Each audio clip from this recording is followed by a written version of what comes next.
Hello and welcome to the channel.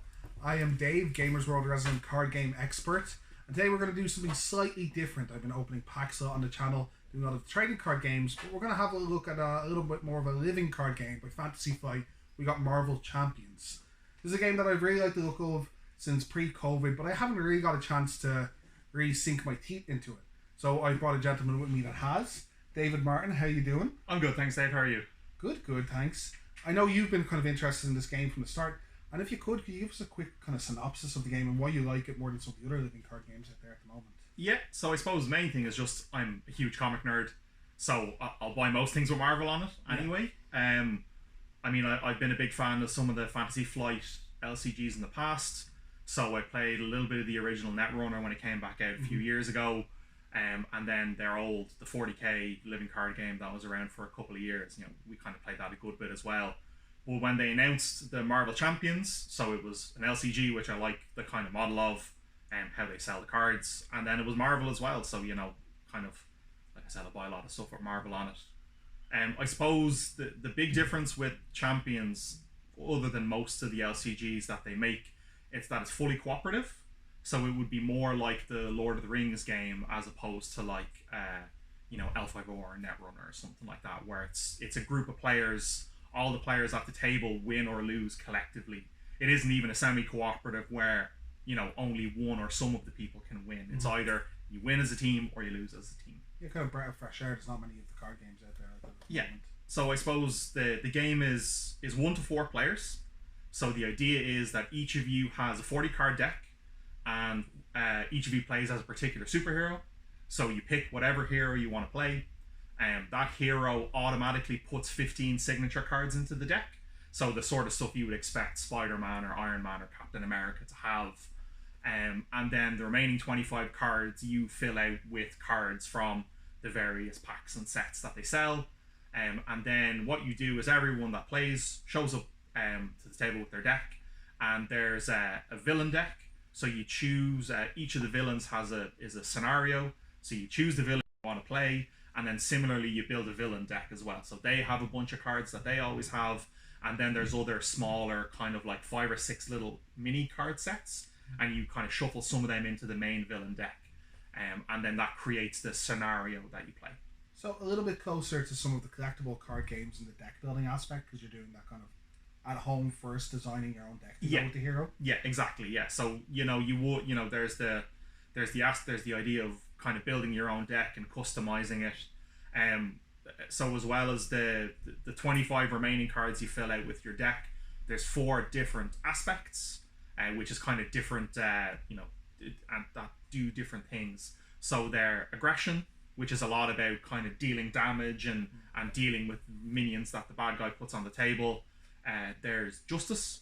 So one of the mechanics that the villain can do as well is scheming. So there's a card that's on the table, and when they scheme, you put threat counters on that card. And if there's a set amount on the card, and if there's ever that much threat on that card, you instantly lose. So the justice aspect is all about taking threat off of those cards. And it has a little bit of minion control as well, but the main thing would be dealing with the schemes. There's protection, which is all about increasing your defense, reducing the damage you take, stopping attacks, you know, or punishing the villain for when they do attack you. And then the last one is leadership. So as well as having your villain on the table, you can have allies, which are the equivalent of creature cards in Magic. So the leadership aspect is all about playing allies and buffing them. So either playing a bunch of upgrades on the one guy, or going wide and having multiple allies in play and having them all do things. Okay, nice. Still like a lot of customization, a lot of decisions to be made in this game even before you play. Yeah, so if you think about it, with pretty much every hero, you can build 4 different decks. Yeah. So you are limited to only one of the aspects. So you pick which aspect you wanna use, and you can fill out the remainder of your deck with cards from that aspect. And then there's some kind of neutral cards as well that can go in any deck. So realistically, with every hero, you can build. Now, some heroes will tend towards one of the aspects more than the other, but you can build every hero in each of the 4 aspects, and you can like build a functional deck. Okay. What I loved, I was chatting to you about this game before, and what I liked what you said before was a lot of these kind of card games are beat 'em ups. It's all about getting powers, beating up the villain. But this has a lot of other aspects, including something I love that you described. You get to play as their alter egos, which I don't think I've seen in a game before. Yeah, so I think it's with most of the Marvel games, they kind of focus on the superhero combat. Like it's, you know, when in a lot of other Marvel games, you own, like if you're playing as Spider-Man, you're Spider-Man the entire game. And there's never any considerations for Peter Parker, Spider-Man's alter ego. In this game, there's a really cool mechanic where your hero card is double-sided, and one side is your hero and the other side is the alter ego. So for Spider-Man, for one side it's Spider-Man and the other side is Peter Parker. And where your hero side mainly has ways that you interact with the villain. So you have an attack stat, you have a thwart stat, which is for removing the threat off of the schemes, and then you have defense as well, so how much damage you can block. The only stat you have on your alter ego side is a recovery stat, and that's how much you can use it to recover health. And for a lot of the cards in the signature 15 cards each hero gets, and some will say specifically that it's a hero action or that it's an alter ego action, and you can only take those actions based on which form you're in. And for the most part, the alter ego actions are about drawing more cards, healing damage, doing that sort of thing. So the alter ego side is like prep and setup, and then you stay on the alter ego side for a turn or two to build up some cards. You flip over to the hero side. A big thing as well is that when you're on the alter ego side, you draw an extra card. Each side has a hand size, and the hero side is usually the alter ego hand size -1. So when you're on the hero side, you're drawing less cards as well. But depending on what side you're in is how the villain acts. So if you're on the hero side, the villain attacks you, and if you're on the alter ego side, the villain schemes, which is putting threat on those scheme cards, and the villain will do that for each person at the table. So you kind of have to be a little strategic with your teammates at the table, where you say, look, I really need to flip over to my alter ego side this turn, heal some damage, draw a couple of extra cards, try and have a big turn next turn. But if everyone flips over on the same turn, the villain piles up a bunch of threat on the scheme, and then you could lose pretty easily from a situation like that. So there's some good strategy there. It's design space that hasn't really been broached in a lot of other games, and I think it's really interesting with this one how you manage. Some heroes can stand to be on the hero side the entire game. Some heroes need to flip back over to the alter ego for a couple of turns at a time. So it's interesting that you have that choice. Yeah, it feels like you're playing through an actual Marvel scenario opposed to a Marvel battle. And one of the other cool aspects, each of the heroes comes with, so I mentioned with the villain deck, where you can shuffle in 5 or 6 card sets of different. So one example is like bomb threat, and it's 6 cards that are themed around someone planting a bomb in a city somewhere. Each of your heroes comes with a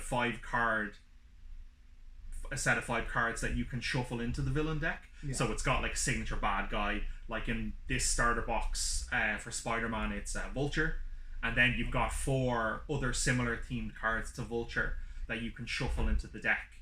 And how you bring those cards into play is that each hero has an obligation card, and at the start of the game everyone shuffles their obligation card into the villain deck, and if that gets pulled out while the villain is drawing cards off the deck, what it usually does is it puts your specific hero in a kind of tight bind where you have a decision to make, and the decision usually involves you having to flip over to your alter ego side, so you have to kind of stop being a hero to deal with this one. So Spider-Man's one is an eviction notice because he's broke, because he doesn't really sell photos and make that much money. So in the middle of fighting the Rhino in New York, an eviction notice card shows up and you have to stop being Spider-Man for a turn to get rid of that card. Make life decisions. Yeah, and you can permanently get rid of the card by doing something a little more severe, or you can do something less severe, but that only gets rid of it temporarily, so it could come back up again. So it creates interesting choices. But yeah, the game isn't just about being a superhero 100% of the time, which I really like. That's cool. You've been calling it a cooperative game, but you can play this one player, and I think it's a huge reason it's popular over COVID. Yeah, so I think so. The game came out late 2019, which is obviously only a handful of months before kind of all the initial lockdowns, which would usually kind of be trouble for a fully cooperative game like this. But yeah, so the game is 1 to 4 players, so you can mechanically play it solo. And exactly like you said, I think that's why it's been so popular, where there'll be a lot of people that will say, I want to try and beat Rhino with Iron Man, and I want to try beat him building an Iron Man deck, all 4 aspects. So there's a lot of talk on communities kind of like Reddit and Board Game Geek, with people kind of sharing deck lists and strategies, and people specifically building solo decks, or people building kind of this is a deck that plays well with other characters. I mean, personally, I think while you can play it solo, it is really designed for a group. I've had most fun playing with 3 or 4 players. I think the game is really designed and balanced around there being 3 or 4 heroes. When you play solo, sometimes you can just get wrecked by RNG.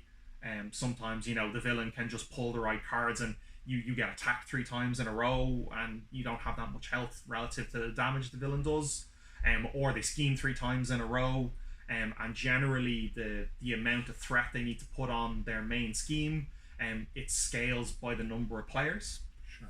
So the basic scenario you'll play in the tutorial of the game is against Rhino, and his main scheme is 7 times the number of players. So if you're a solo, he only needs to put 7 on that card. If you're playing with the full 4-man team, he needs to put 28. And it's a lot easier to put 7 on it in 1 or 2 turns than it is 28.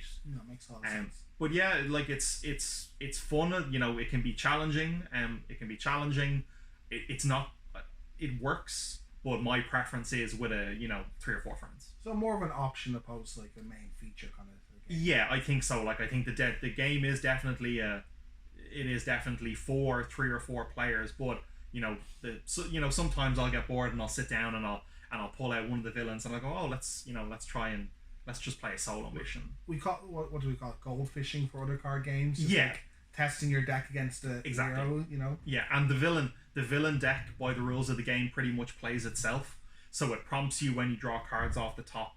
And then the cards are like, when this card is drawn, do this effect. Yeah. So you don't really have to do any thinking with the villain. You literally just draw cards when the rules tell you to, and you do what the card says. So yeah, it's like a little more elaborate gold fishing, but yeah, definitely. Why don't you do us a bit of a favor and tell the folks what these products, like what would you buy to start off with? What would you upgrade your starter kit with and stuff? Yeah, sure. So the main thing, like with all the LCGs, is the starter box, which is this one here. So I don't know the likes of the L5R card game or the Lord of the Rings or any of the kind of more recent ones, but I think this one is a pretty big departure from what Fantasy Flight have done before. Yeah. So I remember with a lot of their older LCGs, what they wanted to do was make it like a board game, like a boxed game that you could then expand into kind of a fully collectible card game. And how they would do that is they would restrict the number of cards they would put in the starter box. Yeah. So which is cool to just play out of the box and have as an experience. The decks are a bit more random. You only have 1 or 2 copies of certain cards. But if you want to go to a tournament, and anyone that's played an LCG knows about the 3 starter boxes. Yeah. So if you want to have the full play sets, which is 3 copies of a card for the entire game, you needed to buy 3 starter boxes. Most of the time. Which was, it got pricey pretty quick, and you were left with a ton of kind of junk leftover cards that you couldn't even really give to a friend to get them started. Because then if they wanted to play a tournament, they needed to go buy 3 starter boxes as well. So the Marvel Champions starter box gives you 3 copies of every card that's in the box. So this is a little pricier than what you might remember the old starter boxes as, but this you only need 1, which is the really important thing. And And then what you get in the box as well, so you get 5 heroes. So you get Iron Man, Captain Marvel, Spider-Man, Black Panther, and She-Hulk. So you get 5, the hero and their 15 card signature cards and their villain cards that they shuffle into the villain deck. And then you get enough cards to build a basic deck for each of the aspects. So you do end up having a hero left over, but you can it's max 4 players anyway.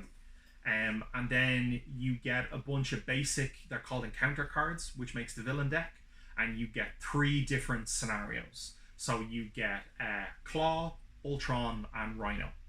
So right out of the gate, you have a lot of variety. So you have 3 different villains you can choose from, and then you have 5 different heroes that you can play. So there is a lot of playability in the starter box. It's the starter box, so the cards are a little more basic in terms of they don't really push the boat out kind of design space wise. So you can, it's kind of as basic as the game is going to get. It does sound a bit, though, I think I have a similar gripe to you with other starter boxes from Fantasy Flight, where they get boring quick. Like, you build 1 or 2 decks, you get the grips of the game, and you're like, well, now I want to do other things immediately, and I can't. Yeah. Where this sounds a bit better than that. I think there's a little more replay just out of the starter box, purely by the virtue of, you can swap around the aspects between the different heroes. So, like I said, each hero you can kind of build 4 very different decks out of. And then because there's the 3 different villain encounters, if you get bored of fighting Rhino, you switch it up and you fight against Ultron for a while.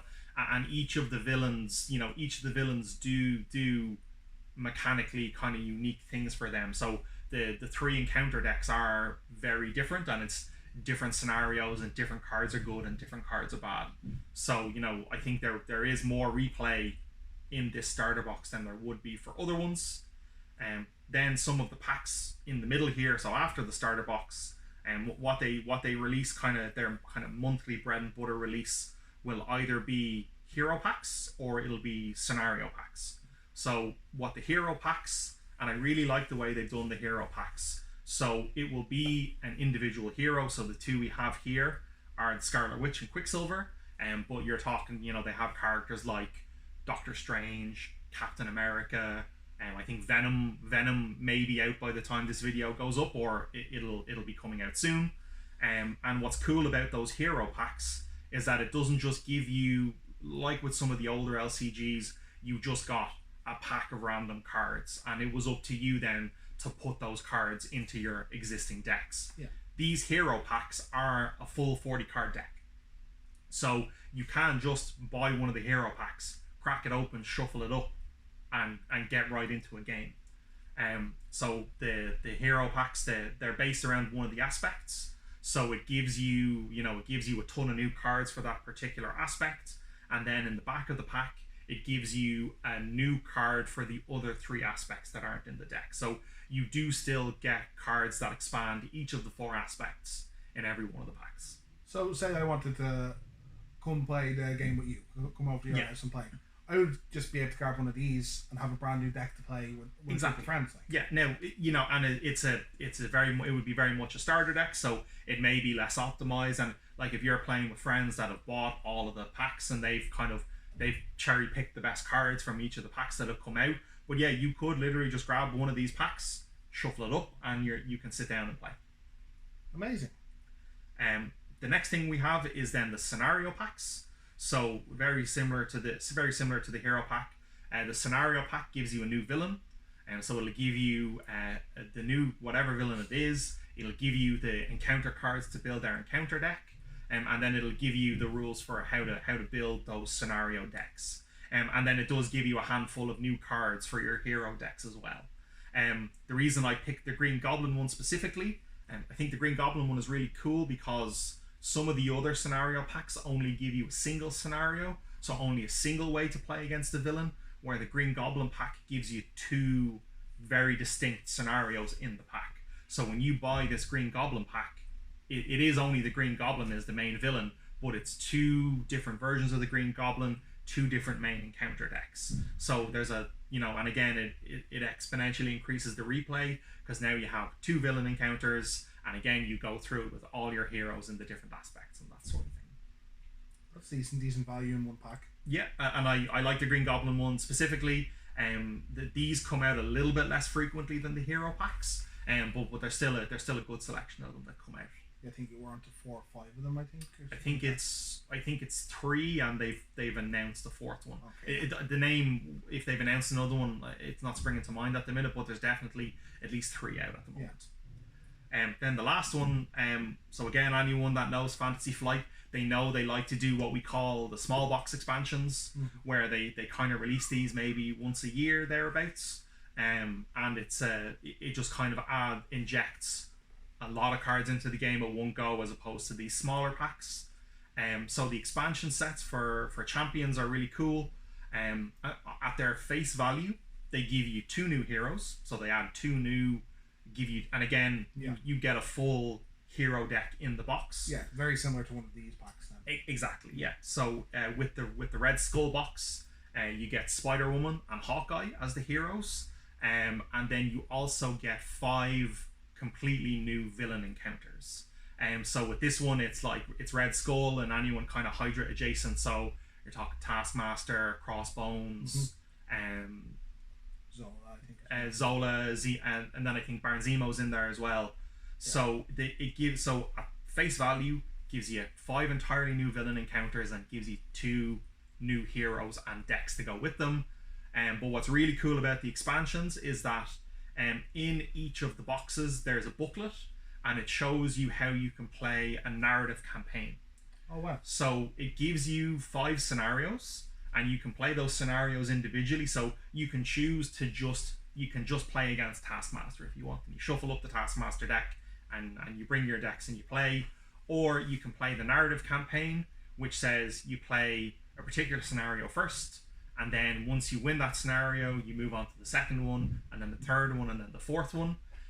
They do interesting stuff like it lets you add cards to your deck in between games. So it has special campaign cards. So it might be if you win a mission, everyone gets to add a particular card from a pile.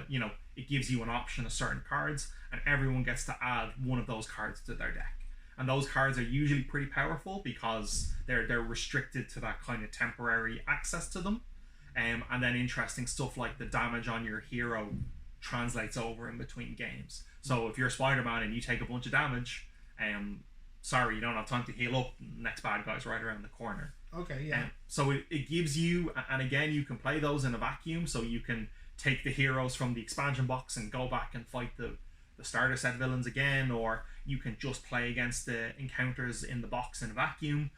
But the campaigns are really, really fun, and it's a really cool kind of narrative through line. The 5 missions kind of build on each other in a cool way. So it's again, it makes it more of a, it's not just a competitive game. It's not just you got some new cards and you shuffle up. It's almost like a new game mode. Yeah. And do you think these boxes are frankly worth it?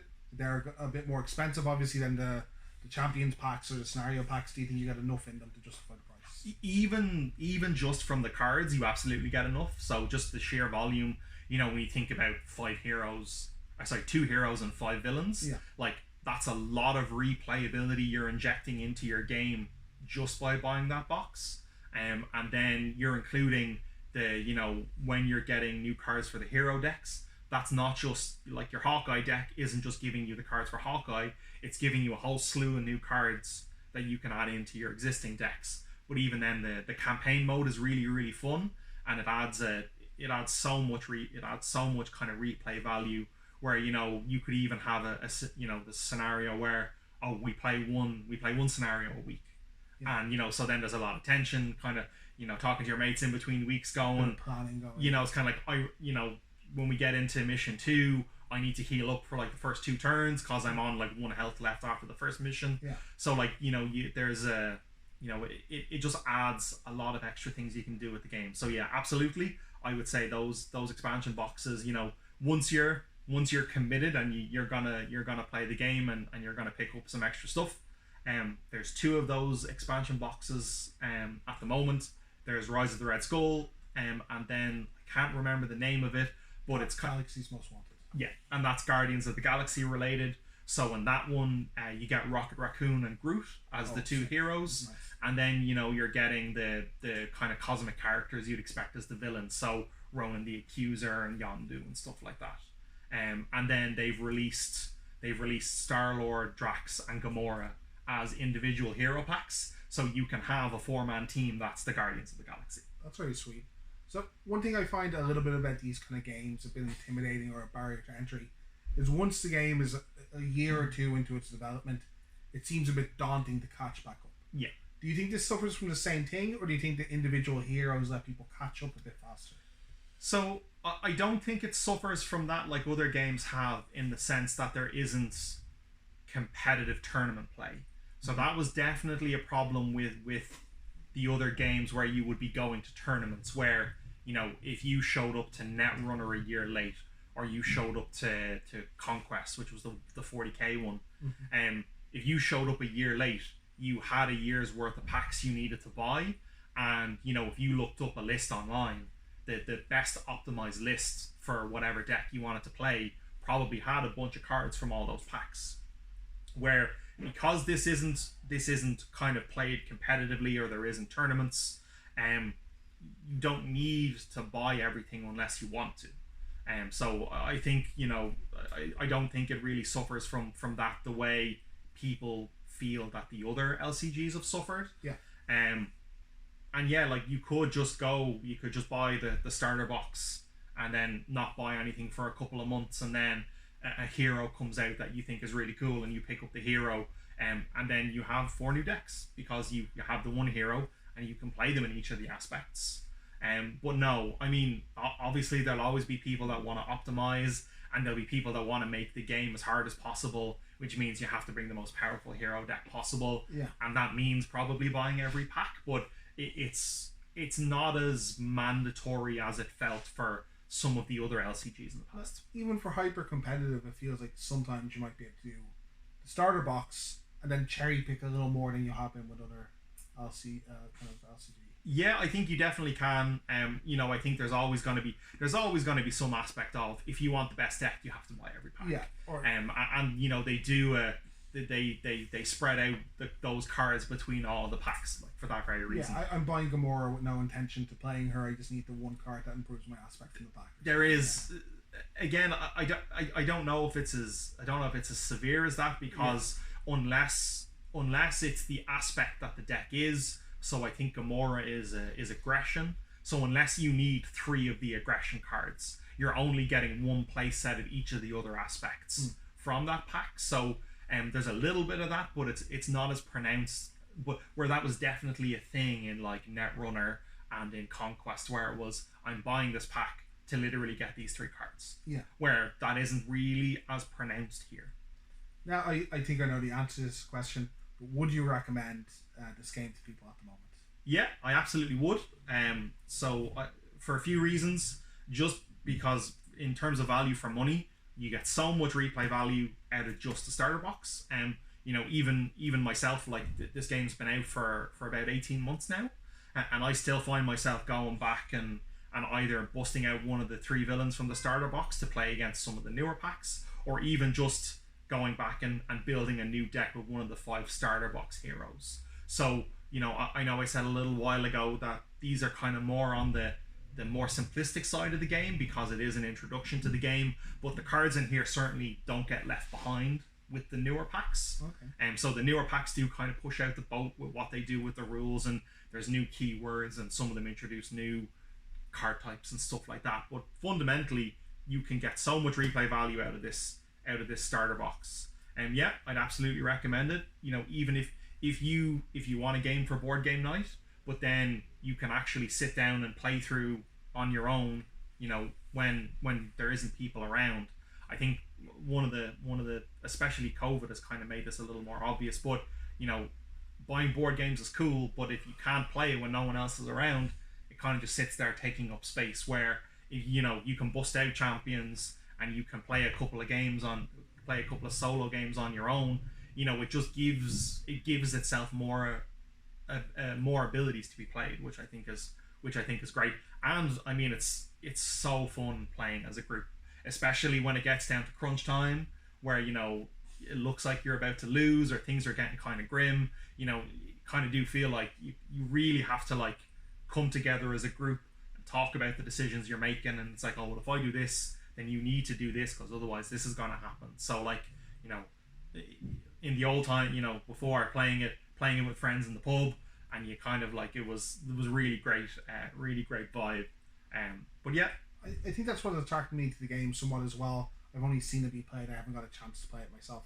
But the flavor, a lot of what you're saying comes down to there's a flavor to this game that makes it more than mechanics, even down to the old school kind of comic book art, or more modern, but the comic book art opposed to the new Marvel movie art they're using on boxes. Yeah, the game is really evocative. Yeah. And it does use if you're someone like me that does read quite a lot of comic books, you can notice panels from comic books or like a snippet from a comic book cover.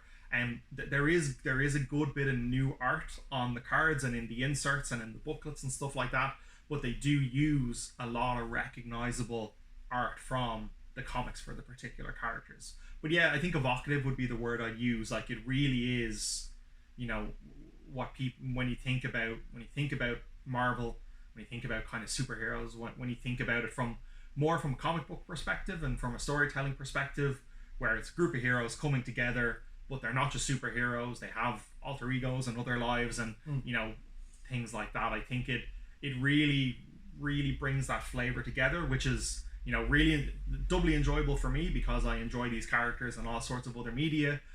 But I think, you know, even if you're only kind of a movie guy or you don't really read comics, or, you know, I think it's a really fun game to pick up. Amazing. Thanks so much for giving us so much insight to the game. I want to let the folks at home know, if you're interested in any of these products, come see us at Jervis Street, or you can get the links down below. You can find it all on our website. You can find it all on our website, gamersworld.ie. Take a chance to like and subscribe to the channel. Leave a comment. Tell us if you want to hear more about the board games we've liked over COVID and what we recommend to you. But thank you so much for being on the channel. Thanks for having me, Dave. And we'll see you all next time.